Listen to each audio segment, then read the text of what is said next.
An update now on the story of a Saanich woman who says she's the victim of an immigration scam.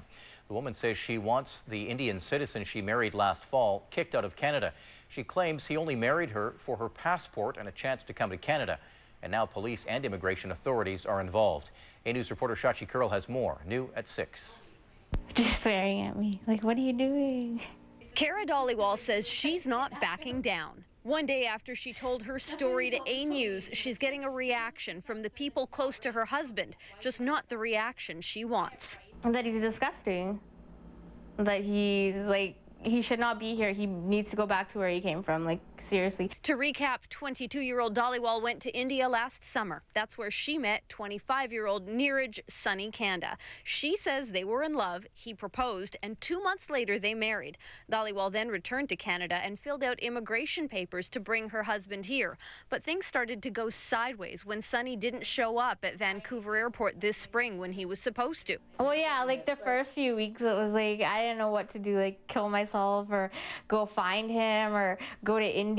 He stopped talking to her, stopped taking her calls, and worse, Dhaliwall claims the family Kanda was staying with told her to sign divorce papers in exchange for tens of thousands of dollars. That's when she says she realized she'd been duped in a classic case of alleged immigration fraud. Like, marrying someone isn't a ticket into Canada. Dhaliwall says the problem now is that Kanda is settled in the country as a permanent resident and he has no intention of going back. Worse, says Dhaliwall, she's received death threats and has gone to Saanich police. With the assistance of the Richmond detachment of the Royal Canadian Mounted Police, an arrest was made in this matter. Because the charges have yet to be formally approved by Crown, we can't identify who has been arrested, but A News obtained a copy of one alleged threat, which reads in part, "Listen, Kara, I'm telling you right now, we need you to sign those papers and we will pay you off for yours and Sunny's marriage. You need to grow up. You're acting like a little bitch, and if you aren't going to sign those papers within 2 days, you better just watch it. Don't close your eyes when you sleep." Dhaliwall says she'll meet with Immigration Canada this week,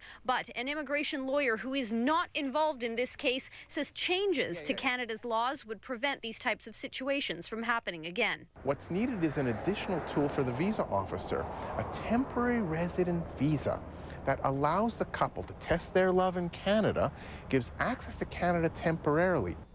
You know what, I think that's a valuable idea, and I'd like to see a debate start on ideas like that. To this point, none of Dhaliwall's allegations have been proven, and no one has been charged or convicted of any crime. We went to a home in Richmond where Kanda is believed to be staying to get his side of the story. There was no answer at the door.